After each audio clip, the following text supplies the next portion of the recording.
Family doesn't change the locks, but maybe I'm not family anymore. The first thing Alan Burke noticed when he pulled into his driveway wasn't the unfamiliar Honda Civic parked where his wife usually left her minivan. It wasn't even the garden gnomes that had mysteriously appeared on his front lawn during his 3-week absence. What stopped him cold was the sound of his 6-year-old son's laughter echoing from the backyard, followed by a man's voice he recognized all too well. "Higher, Tommy, push me higher!" Alan sat in his rental car for a full minute, jet-lagged forgotten, listening to his brother's voice mixing with his children's joy. 21 days in Germany renovating a boutique hotel in Munich. 21 days of video calls where Melissa seemed distracted, where the kids talked about fun times without elaborating. 21 days of his gut telling him something was wrong while his rational mind dismissed it as travel paranoia. He grabbed his duffel bag and walked to his own front door. The key stuck. He jiggled it, frowning. The lock had been changed. "Daddy!" Kylie's voice came from behind him. He turned to see his 9-year-old daughter racing around the corner of the house, her face lighting up in genuine surprise.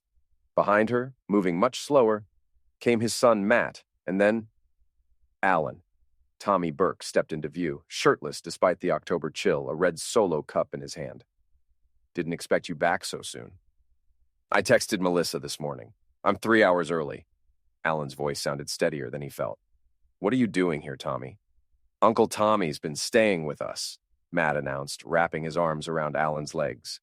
"He makes the best pancakes, and he tucks us in when you're gone, and he taught me how to throw a curveball, and that's enough, Matt."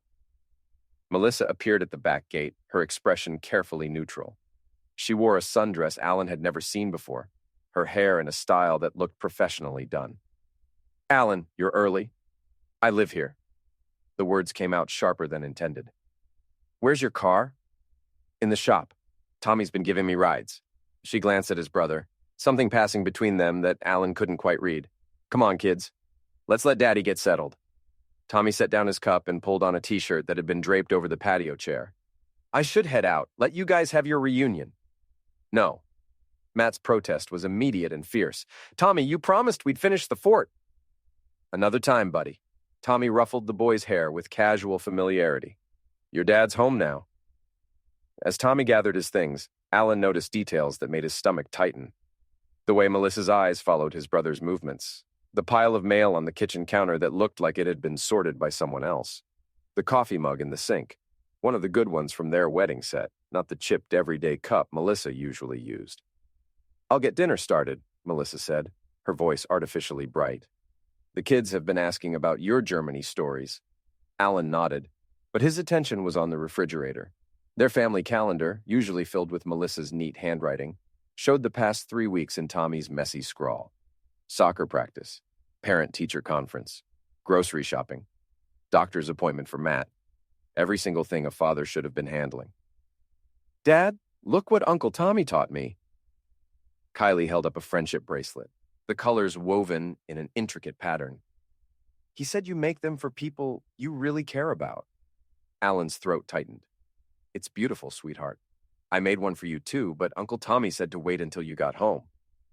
She pulled another bracelet from her pocket. "He said surprises are better when they're timed right." The casual intimacy of the statement hit Alan like a physical blow. Tommy had been coaching his daughter, planning surprises, making decisions about their family moments. "Where's my stuff?" Alan asked, scanning the living room. His reading chair was gone. The bookshelf that had held his collection of architecture magazines was bare. "In the garage," Melissa said quickly. "I'm having the living room redone. I meant to mention it, but you moved my things without asking. You said you wanted me to make the house feel more like home while you were gone." Her voice had an edge now. "I was trying to surprise you." Alan remembered no such conversation. He pulled out his phone, scrolling through their text exchanges from the past 3 weeks. Nothing about redecorating. Nothing about Tommy staying over. Nothing about changing the locks. "I need to shower," he said finally. "We'll talk later." As he climbed the stairs, he heard Tommy's voice from the kitchen. "I told you this would be awkward. Maybe I should have stayed at a hotel." "Don't be ridiculous," Melissa replied, her voice too quiet to carry, but her tone unmistakable. "He'll adjust." Alan stopped halfway up the stairs. "Adjust to what exactly?" In his bedroom, their bedroom, he found more evidence of his displacement. The bedside table on his side held a glass of water and a book he'd never seen before. The bathroom counter had 2 toothbrushes, but his wasn't one of them.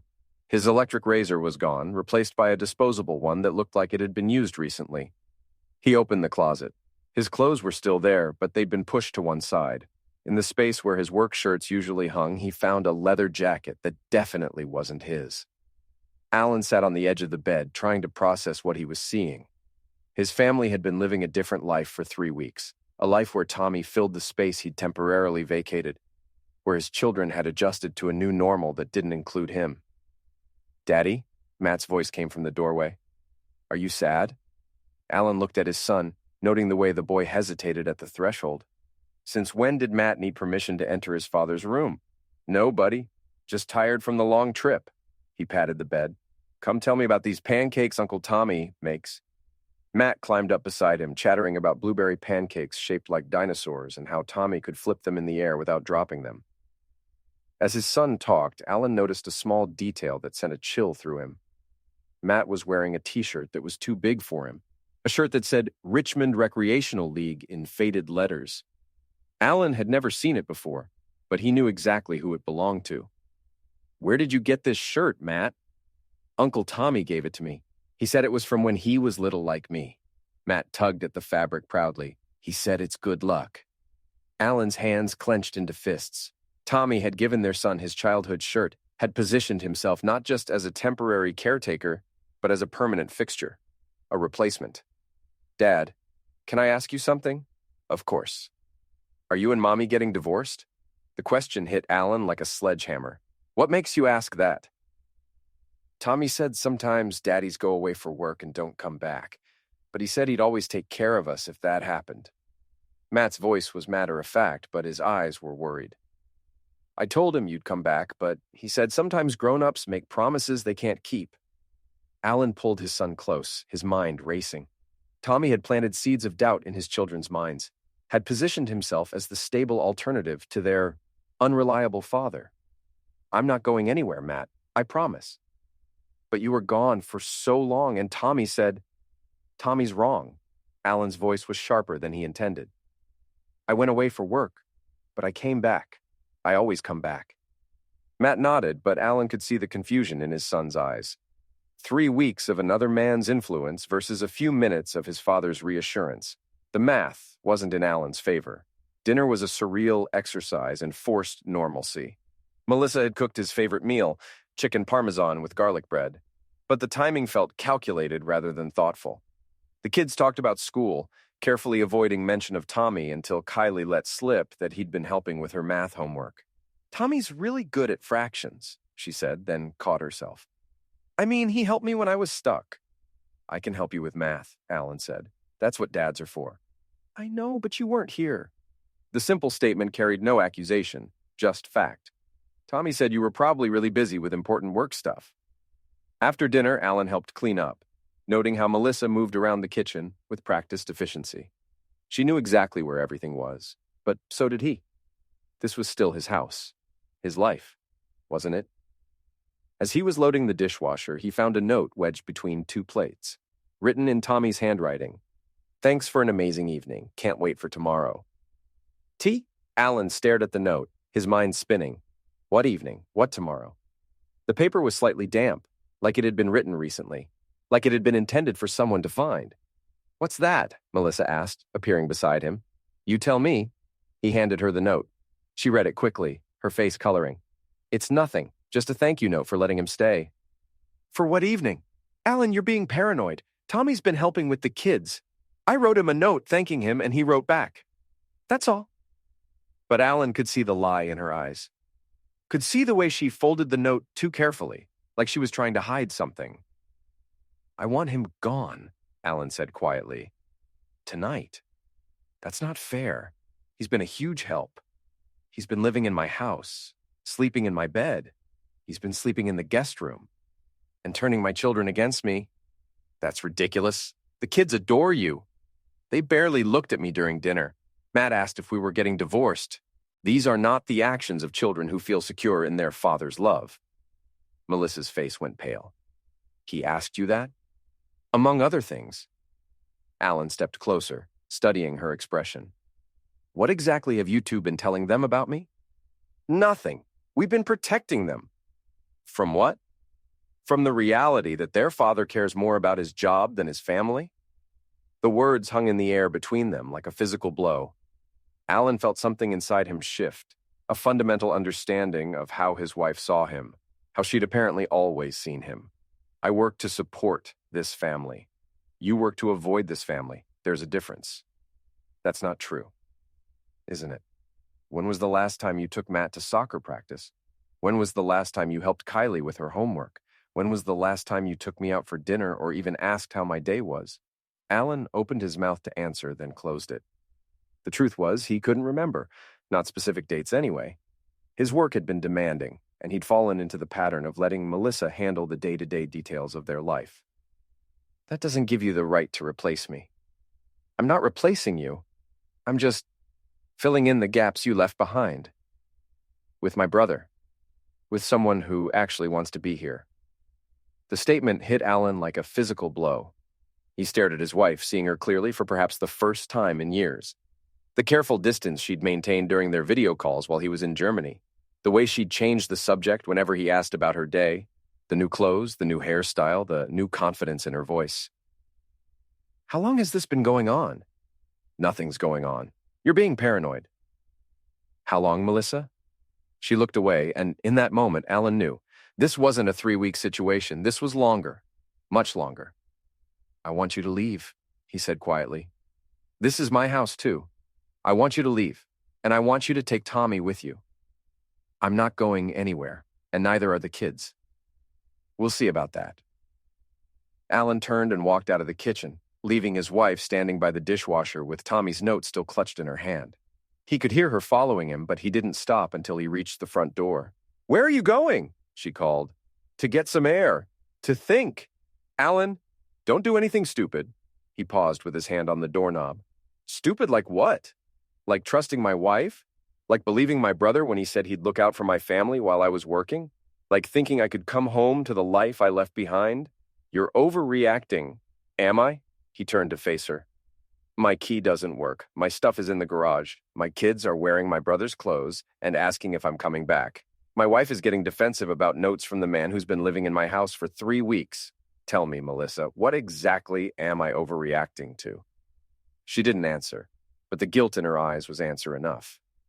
Alan drove aimlessly for 2 hours, his mind spinning with everything he'd observed since returning home. The casual intimacy between Tommy and his family.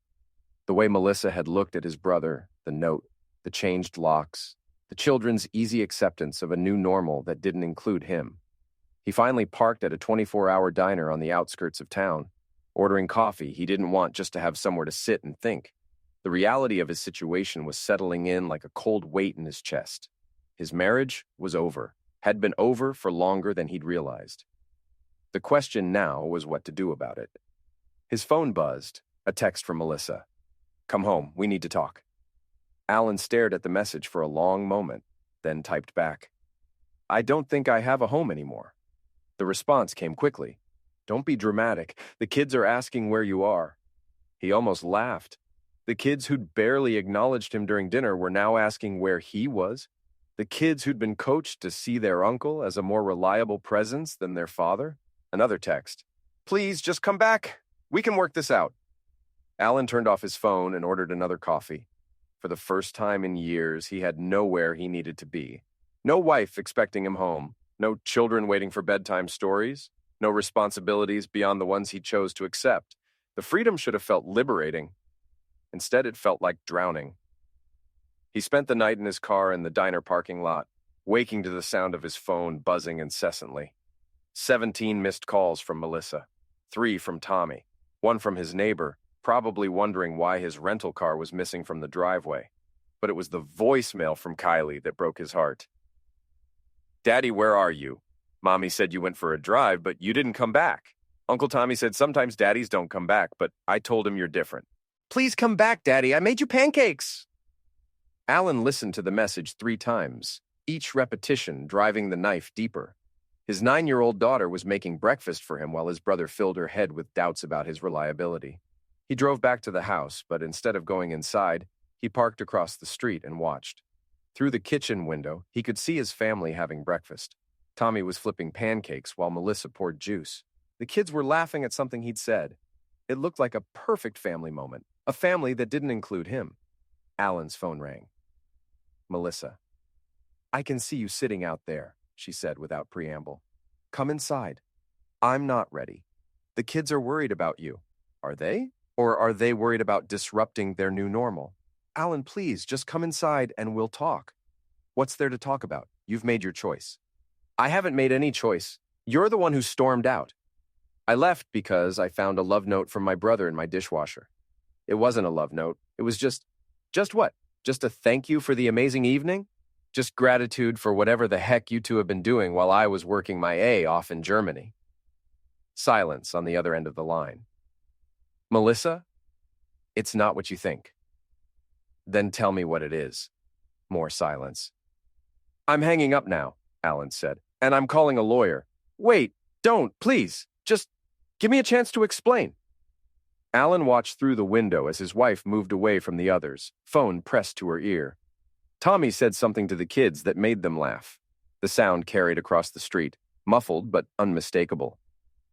"Explain what? That you've been playing house with my brother? That you've been letting him father my children? That you changed the locks on my own house?" "I changed the locks because I was scared. There have been break-ins in the neighborhood. And you couldn't have mentioned that in one of our daily phone calls?" "I forgot. I had a lot on my mind." "Like what?" "Like managing everything by myself. Like dealing with the kids asking when you were coming back. Like wondering if you were ever going to prioritize your family over your career. I was working. That's what I do. That's how I support this family." "Money isn't support, Alan. Presence is support. Attention is support. Actually caring about what's happening in your children's lives is support. I do care." "Do you? What's Matt's favorite subject in school?"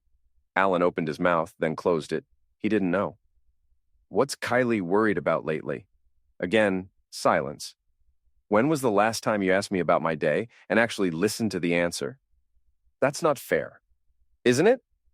"You've been going through the motions for years, Alan. Working, traveling, coming home just long enough to remind us that you exist before disappearing again." "I never disappeared. I was always here. Physically, maybe, but emotionally, you checked out a long time ago."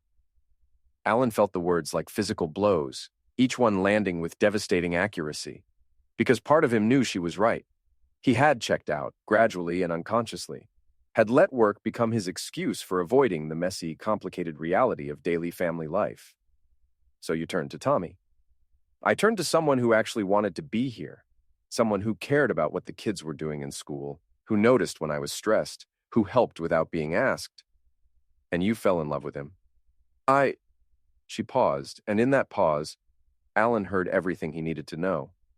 "Just say it, Melissa. Just admit what's been going on. It's complicated. It's adultery. It's not like that." "Then what is it like? Because from where I'm sitting, it looks like my wife and my brother have been playing house while I was working to pay for the privilege." "You're being cruel." "I'm being honest. Something you apparently haven't been in a very long time." Alan ended the call and sat in his car watching his family through the window. His former family. Because that's what they were now, wasn't it? A family that had moved on without him. A family that had found a replacement and decided they preferred the upgrade. He started the car and drove away, not knowing where he was going, but knowing he couldn't stay. Behind him, his house grew smaller in the rearview mirror, taking with it everything he'd thought he could count on. The apartment Alan rented was a furnished studio in downtown Richmond, the kind of place divorced men moved to when they had nowhere else to go. It smelled like industrial carpet and other people's disappointment. He signed a month-to-month lease and paid the deposit with a credit card, trying not to think about how this represented the sum total of his life's ambitions. 3 days later, he was served with separation papers. Melissa was seeking temporary custody of the children, claiming he'd abandoned the family home. She was also requesting spousal support and half of their joint assets. Alan read the papers twice, his lawyer's voice echoing in his head. "She's moving fast. That suggests she's been planning this for a while." Shelby Winters had been his friend since college, and she'd agreed to take his case despite their personal history. She sat across from him in her law office, her expression professionally sympathetic. The good news is that Virginia is a no-fault divorce state, so her adultery won't necessarily impact the financial settlement. The bad news is that she's painted you as an absent father who prioritized work over family. That's not entirely inaccurate, Alan admitted. Maybe not, but it's also not the whole truth. You were providing for your family. You were working to give them a better life. That counts for something. Does it? Because right now it feels like it counts for nothing. Shelby leaned forward. Alan, I need to ask you something, and I need you to be completely honest with me. Do you want to fight for your marriage, or do you want to fight for your children? What's the difference? The difference is strategy. If you want to save your marriage, we focus on reconciliation, counseling, working through the issues. If you want to protect your relationship with your kids, we focus on custody, visitation, and making sure you remain a meaningful part of their lives. Alan thought about the question for a long moment. I want my children to know that their father didn't abandon them, that he fought for them, that he cared enough to try. Then we fight for custody. But I need to warn you, this is going to get ugly. Melissa's lawyer is going to paint you as an absentee father who chose work over family. They're going to use your travel schedule against you, your work hours, every missed soccer game and school play. And Tommy? Tommy's more complicated. He's been living in the house, helping with the kids. In the court's eyes, that could be seen as providing stability during a difficult time. Or it could be seen as a man taking advantage of his brother's absence to seduce his wife. We can't prove that, not without evidence. What kind of evidence? The kind that shows their relationship was romantic rather than just supportive. Photos, texts, emails, witnesses who can testify to inappropriate behavior. Alan thought about the note he'd found in the dishwasher. I might have something. Over the next week, Alan began documenting everything. He drove by the house at different times, noting when Tommy's car was there. He saved every text message from Melissa. He started a journal, recording conversations with his children, noting the things they said about their uncle. The pattern that emerged was undeniable. Tommy was there every morning making breakfast. He picked up the kids from school. He attended Matt's soccer practices and Kylie's parent-teacher conferences. He'd inserted himself into every aspect of their daily routine. But it was the emotional manipulation that cut deepest. During his limited visitation time, Alan's children talked about their uncle with the casual intimacy usually reserved for a parent. They quoted his opinions on everything from bedtime routines to homework strategies. They'd been taught to see him as a more reliable presence than their father. Uncle Tommy says you probably won't be able to come to my soccer game because of work, Matt said during one of their Wednesday evening dinners. Did he? And what did you tell him? That you promised you'd be there. And what did Uncle Tommy say to that? Matt looked uncomfortable. He said grown-ups sometimes make promises they can't keep. Alan felt his jaw clench. Matt, I want you to remember something. When I make you a promise, I keep it. If something happens that makes it impossible, like if I get hurt or sick, I'll call you and explain. But I won't just not show up. Do you understand? Yes, Daddy. Good. Now, what position are you playing on Saturday? As Matt chattered about soccer strategies, Alan made a mental note to not only attend the game, but to arrive early and stay late. He was going to start showing up for his children in a way he hadn't before. Not because he was trying to compete with Tommy, but because he was trying to win back their trust. The soccer game was a revelation. Alan arrived 30 minutes early, claiming a spot in the bleachers where he could see everything. He watched other parents greet each other, noting the casual social networks that had formed around their children's activities. Networks he'd never been part of because he'd always been working or traveling. When Melissa arrived with Tommy and Kylie, Alan felt a familiar stab of displacement. They looked like a family unit, comfortable and established. Tommy carried a folding chair and a cooler, clearly prepared for a long afternoon. Melissa wore a team jersey with Matt's number on it. Alan realized he'd never owned a jersey with his son's number. The game itself was a disaster for Matt's team, but Alan cheered every play, called out encouragement, and made sure his son knew he was watching. During halftime, Matt ran over to him, his face flushed with excitement. Dad, did you see that pass I made? I saw it. That was amazing. You're getting so much better. Uncle Tommy's been helping me practice. He says I have natural athletic ability. The mention of Tommy stung, but Alan pushed past it. He's right, you do. But you know what I think is even more important? What? You never give up. Even when your team is losing, you keep trying. That's the kind of person I want you to be, on and off the field. Matt beamed at the praise, and for a moment, Alan felt like he was connecting with his son in a way he hadn't in years. Then Tommy appeared, carrying 2 cups of hot chocolate. "Hey, buddy, I brought you some cocoa," Tommy said, handing 1 cup to Matt. "And one for your dad, too." The gesture was perfectly calculated, generous enough to seem supportive, public enough to be witnessed by other parents. Alan accepted the cup with a nod, but he could see the game Tommy was playing. Every interaction was designed to demonstrate his integration into the family, his thoughtfulness, his superiority as a male role model.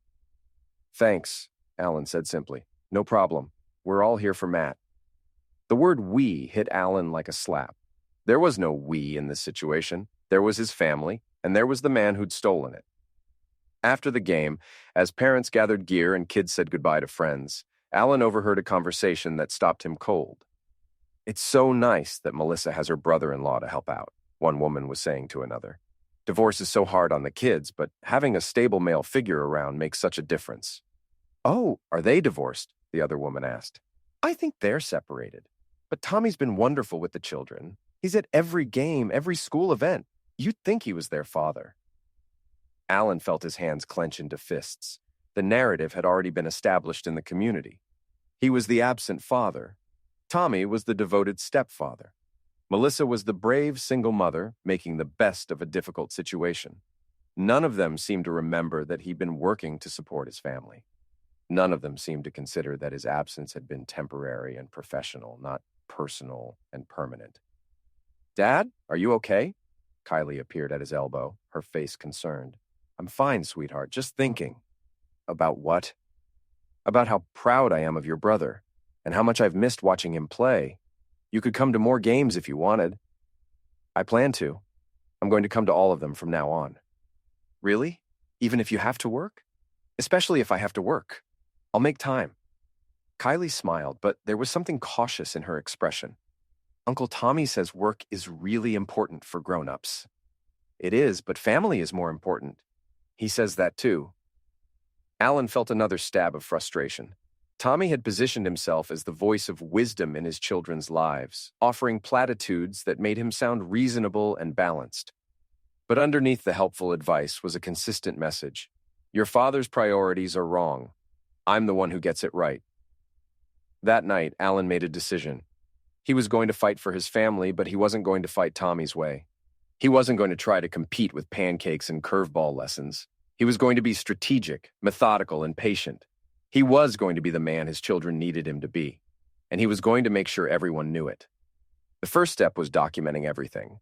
Alan started keeping a detailed journal of his interactions with his children, noting not just what they said, but how they said it.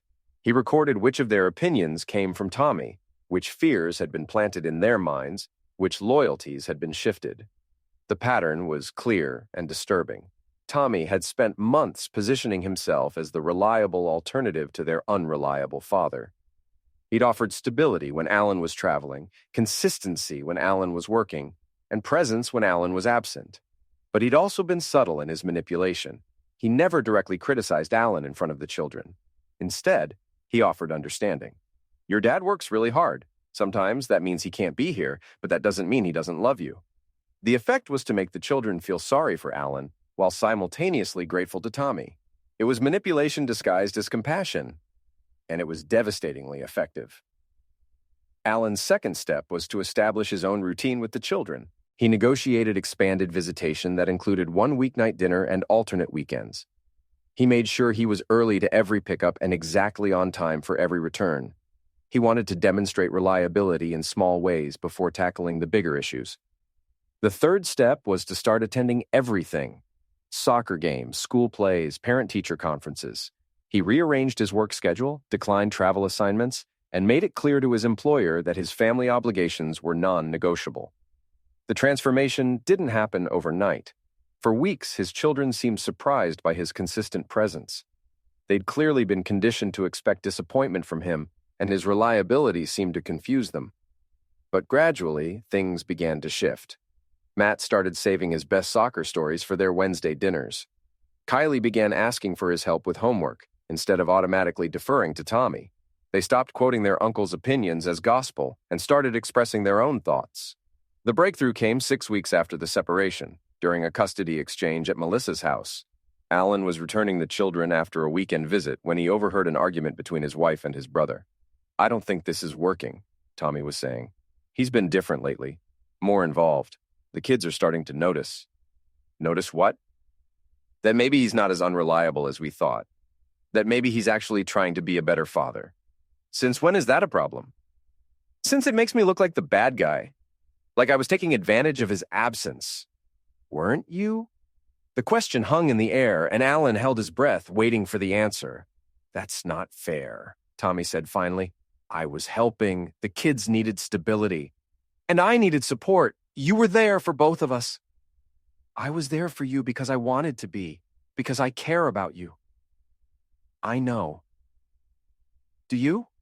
Because lately it feels like you're having second thoughts." Alan heard footsteps moving away from the door, and he quickly guided his children toward the front entrance. But he'd heard enough. Tommy was worried about his position in the family. Melissa was having doubts. The foundation of their relationship was starting to crack. That night, Alan called Shelby with an update. "I think they're having problems." "What kind of problems?" "The kind that happen when reality doesn't match fantasy."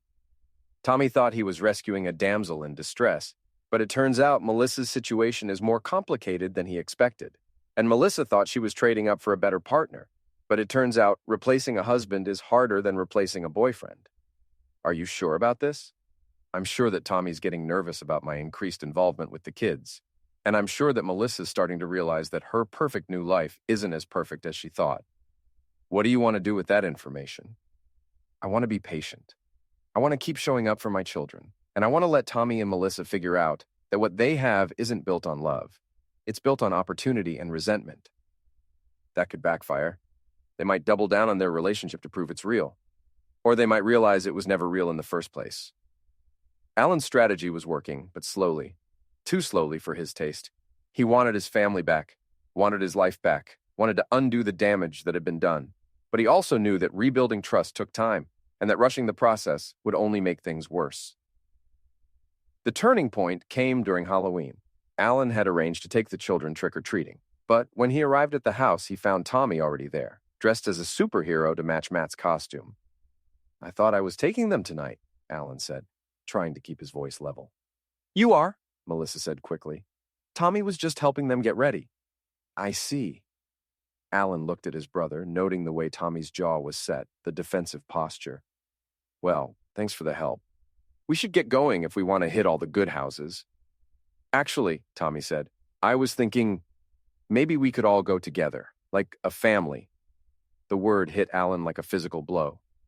"We're not a family. The kids are our family, and they'd probably like to have both of us there." "Both of us?" "Both of the men who care about them." Alan felt his control slipping. "The men who care about them? I'm their father, Tommy. I'm not one of two interchangeable men who happen to care. I'm their dad. And I'm the one who's been here because you moved into my house while I was working, because someone needed to step up." The children were watching this exchange with wide eyes, clearly uncomfortable with the tension. Alan forced himself to take a deep breath. "Kids, go get your trick-or-treat bags. We're leaving." "Can Uncle Tommy come?" Matt asked in a small voice. "Not tonight, buddy. Tonight it's just us." As they walked away from the house, Alan could feel Tommy's eyes on his back. He could also feel his children's disappointment. They'd wanted both men there, not understanding that having both meant legitimizing a situation that had torn their family apart. 3 hours later, as they returned home with bags full of candy, Alan realized something had shifted.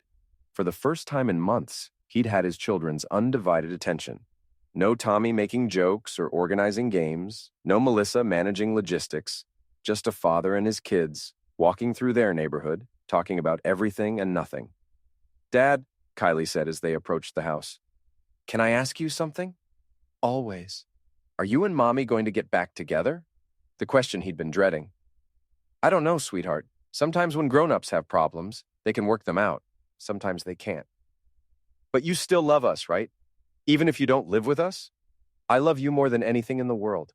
That will never change, no matter what happens between your mom and me." And you'll still be our dad? Forever and always. Matt tugged on his sleeve. What about Uncle Tommy? Alan knelt down to his son's level. Uncle Tommy cares about you too, but he's not your dad. I am, and nobody can ever change that. Even if he marries Mommy? The question hit Alan like a physical blow. Even then. As he walked his children to the door, Alan saw Tommy watching from the living room window. Their eyes met for a moment, and Alan saw something there that surprised him. Uncertainty. Fear. Tommy was beginning to understand that his position in this family wasn't as secure as he'd thought. The next morning, Alan's phone rang. Melissa. We need to talk. About what? About last night. About the kids. About everything. They met at a coffee shop in neutral territory, both of them careful and guarded. Melissa looked tired, older than her 37 years. The confidence she'd displayed in the early weeks of their separation had faded, replaced by something that looked like doubt. The kids had a good time with you last night, she said without preamble. They're my children. Of course they had a good time. That's not what I meant. She stirred her coffee nervously. I meant they seemed happy, really happy, in a way they haven't been lately. What are you saying? I'm saying maybe I made a mistake. Alan felt his heart skip a beat. What kind of mistake? With Tommy, with this whole situation, with us. Melissa, let me finish, please. She took a shaky breath. I convinced myself that you didn't care about us, that you'd chosen work over family, that we were better off without you. And now? Now I'm watching my children ask why their father can't come to Halloween with their uncle. I'm watching them compare the two of you and starting to understand what they've lost. Alan waited, not trusting himself to speak. Tommy's a good man, she continued. He helped us when we needed help, but he's not you. He's not their father, and I think I confused gratitude with love. What are you saying? I'm saying I want to try again, if you're willing, if it's not too late. Alan stared at his wife, the woman he'd loved for 15 years, the mother of his children. Part of him wanted to say yes immediately, to forgive everything and pretend the last few months had never happened. But another part of him knew it wasn't that simple. What about Tommy? I'll end it. I'll ask him to leave. And if he doesn't want to go, then I'll make him go. This is my family, not his. It's our family, Alan corrected. And if we're going to make this work, there have to be changes. Real changes, I know. I'm not talking about going back to the way things were. I'm talking about building something new, something better. Melissa nodded. I'm willing to try. And I want Tommy gone, completely. No more helping with the kids, no more family dinners, no more insertion into our lives. Agreed. And counseling, for both of us. And family therapy with the kids. Whatever it takes. Alan studied his wife's face, looking for signs of deception or manipulation. But all he saw was a woman who'd made a terrible mistake and was willing to do whatever it took to fix it. Okay, he said finally. We can try. The conversation with Tommy went exactly as badly as Alan had expected. His brother showed up at the apartment that evening, furious and defensive. She told me what you two discussed, Tommy said without preamble. This is BS, Alan. Is it? Because from where I'm sitting, it looks like justice. Justice? I helped your family when you couldn't be bothered to. I was there for your kids when you were off playing architect in Europe. I supported your wife when she was falling apart from loneliness. You moved in on my wife while I was working to support her. I gave her what you couldn't. Attention, affection, someone who actually wanted to be there. And what did you get in return? Tommy's face flushed. It wasn't like that. Wasn't it? You got to play house with a ready-made family. You got to be the hero without any of the responsibility. You got to sleep with my wife without having to marry her first. You son of a witch. I'm not the son of a witch here, Tommy. I'm the husband who worked his A off to provide for his family while his brother seduced his wife. She came to me. She needed someone who actually cared. She needed her husband, but her husband was busy working to pay for the life she wanted to live. That's your excuse for everything, isn't it? Work. Always work. Do you have any idea how many soccer games you missed? How many school plays? How many nights she went to bed alone because you were buried in blueprints? And do you have any idea how many bills I paid? How many mortgage payments I made? How many college funds I contributed to? I was working for them, Tommy. Everything I did was for them. Everything you did was for you. Work was easier than being present. Travel was easier than dealing with daily life. Money was easier than emotion. The words hit Alan like physical blows because they contained just enough truth to cut deep. He had used work as an escape. He had chosen professional challenges over domestic ones. He had been absent in ways that went beyond physical presence. Maybe you're right, Alan said quietly. Maybe I did use work to avoid dealing with harder things. But that doesn't excuse what you did. I didn't do anything wrong. I helped a family in crisis. You slept with my wife. I gave her what she needed. You took advantage of a situation I created through my own failings. Tommy looked surprised by the admission. You're admitting you failed? I'm admitting I wasn't perfect, but I'm also saying that my imperfection doesn't justify your betrayal. It wasn't betrayal. It was my brother moving in on my wife while I was out of town. What would you call it? Tommy was quiet for a long moment. When he spoke again, his voice was defensive but less certain. I called it helping.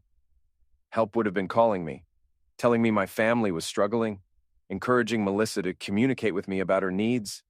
Help would have been supporting my marriage, not replacing it. She didn't want your marriage anymore. Did she tell you that?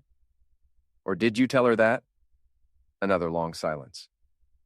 I want you to stay away from my family, Alan said finally. Completely. No more contact with Melissa, no more interaction with the kids, no more pretending you're part of something you helped destroy. And if I don't, then I'll make sure everyone knows exactly what kind of man you are, starting with Mom and Dad. Tommy's face went pale. Their parents had old-fashioned views about family loyalty and marriage. They would be devastated to learn that their younger son had broken up their older son's marriage. You wouldn't try me. Tommy stared at him for a long moment, then shook his head. You always were a vindictive bastard. I wasn't vindictive enough. If I had been, maybe my wife wouldn't have thought she could get away with this. She didn't get away with anything. She made a choice. She made a mistake, and now she's trying to fix it. What if she changes her mind again? What if she decides I was the better option after all? Alan smiled grimly. Then I'll know where I stand. But I don't think that's going to happen. Why not? Because you were never the better option, Tommy. You were just the available option. And now that I'm available too, there's no contest. Tommy left without another word, but Alan could see the defeat in his brother's shoulders. The fantasy was over. The game was up. Tommy had lost, and they both knew it. The reconciliation wasn't easy. It took months of counseling, difficult conversations, and painstaking rebuilding of trust.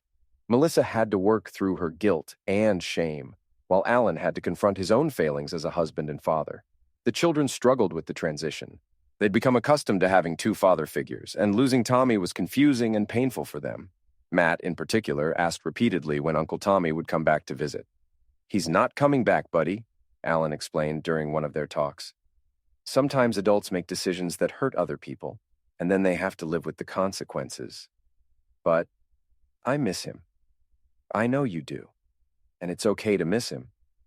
But sometimes missing someone doesn't mean they should come back. Why not? Because some people are only meant to be in our lives for a little while. They help us when we need help, but then they have to go so we can learn to help ourselves. It was a complicated explanation for a 6-year-old, but Matt seemed to understand. Gradually, he stopped asking when Tommy would return and started focusing on the father who was actually there. The breakthrough came 6 months after their reconciliation during a family camping trip. As they sat around the campfire, roasting marshmallows and telling stories, Kylie made an observation that cut straight to the heart of everything. Daddy, you're different now. Different how? You listen more. Before, when you were home, you were always thinking about work. Now you're thinking about us. Alan felt his throat tighten. You're right. I was always thinking about work, but I learned something important. What? I learned that work will always be there, but you won't always be 9 years old and Matt won't always be 6. And if I don't pay attention to you right now, I'll miss it. Miss what? Miss watching you grow up? Miss seeing who you become? Miss being part of the best parts of your lives? Melissa reached over and squeezed his hand. We almost missed it too. But we didn't, Alan said. We're here now. All of us. As they sat under the stars, Alan reflected on everything that had brought them to this moment. The betrayal, the separation, the fighting, the forgiveness. It had nearly destroyed them, but it had also forced them to rebuild their family on a stronger foundation. Tommy had been right about one thing. Alan had been absent, not just physically, but emotionally. He'd let work become his identity instead of just his job. He'd let providing for his family become a substitute for being present with his family. But Tommy had been wrong about everything else. Love wasn't about convenience or availability. Marriage wasn't about finding someone better when things got difficult. Family wasn't about replacement parts that could be swapped in and out when the original components failed. Family was about commitment, about working through problems instead of running from them, about growing together instead of growing apart. A year later, Alan's phone rang with news that would test everything they'd rebuilt. Tommy was getting married to a woman he'd met online, and he wanted to invite the family to the wedding. "Absolutely not," was Alan's immediate response. "He's still your brother," Melissa said gently, "and the kid's uncle. He's the man who tried to steal my family. And he failed. We're still here. We're stronger than ever." Alan looked at his wife, noting the confidence in her voice. She was right. They were stronger. Strong enough, perhaps, to face Tommy without feeling threatened. "What do you think we should do?" "I think we should go. I think we should show him that we survived what he tried to do to us. And I think we should wish him well with his new life." "You're a better person than I am." "No, I'm just a person who's learned from her mistakes. And one of those mistakes was thinking that running away from difficult situations was easier than facing them." They went to the wedding. It was awkward and uncomfortable, but it was also closure. Tommy looked nervous when he saw them, clearly uncertain about how they would behave. But Alan and Melissa were gracious, congratulating him and his new wife, wishing them happiness. During the reception, Tommy approached Alan at the bar. "Thank you for coming," he said quietly. "Thank you for inviting us." "I wasn't sure you would." "Neither was I." They stood in uncomfortable silence for a moment, watching couples dance on the floor nearby. "I owe you an apology," Tommy said finally. "You owe me more than that. But an apology is a start. I was wrong about everything. About what I was doing, about why I was doing it, about what it would cost." "What did it cost?" "My relationship with my brother, my relationship with my nephew and niece, my self-respect." Tommy paused. "I told myself I was helping, but I was really just taking advantage of a bad situation." "Why are you telling me this now?" "Because I'm getting married, and I want to start my new life without carrying the weight of what I did to yours." Alan considered this. "Apology accepted, but that doesn't mean we're going back to the way things were." "I know. I just wanted you to know that I know what I did was wrong." "Good. Don't do it again." Tommy nodded and walked away, and Alan felt a weight lift from his shoulders that he hadn't even realized he'd been carrying. Forgiveness, he realized, wasn't about the other person. It was about freeing yourself from the burden of resentment. As he watched his brother dance with his new wife, Alan felt genuinely happy for him.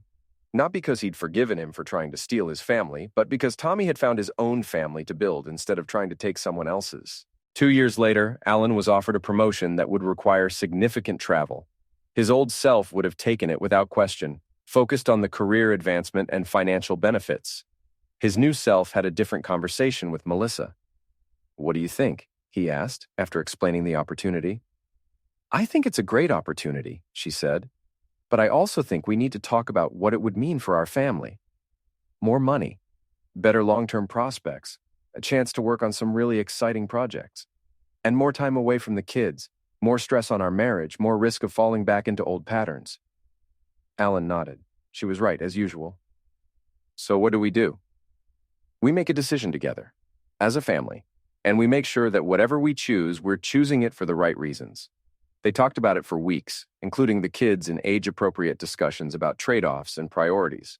In the end, Alan turned down the promotion and negotiated a different arrangement with his company: more local projects, flexible scheduling, and the ability to work from home several days a week. It meant less money and slower career progression, but it also meant being present for soccer games and school plays and bedtime stories. It meant being the husband and father he'd learned he wanted to be. On their 15th wedding anniversary, Alan and Melissa renewed their vows in a small ceremony attended by their children, their families, and their closest friends. As they exchanged rings for the second time, Alan reflected on everything they'd survived and everything they'd learned. Marriage wasn't about finding the perfect person or having the perfect relationship. It was about choosing to love someone even when they disappointed you, even when they made mistakes, even when they weren't everything you'd hoped they would be. It was about forgiveness and growth and the daily choice to build something together rather than tear it apart. It was about remembering that the grass wasn't greener on the other side. It was greener where you watered it. As they danced to their wedding song, the same one they'd chosen 15 years earlier, Alan caught sight of their children watching from the sidelines. Kylie was now 11, on the verge of adolescence and all its complications. Matt was 8, still young enough to think his parents were the center of the universe. They would face new challenges in the years ahead: teenage rebellion, college applications, career changes, aging parents, all the complications that life inevitably brought. But they would face them together, as a family that had been tested and had survived. The forgotten brother had tried to steal their story, but in the end, he'd only made it stronger. As the song ended and their children ran onto the dance floor to join them, Alan pulled his family close and realized that this messy, complicated, imperfect life they'd built together was exactly where he belonged. And for the first time in years, he was absolutely certain that he was home.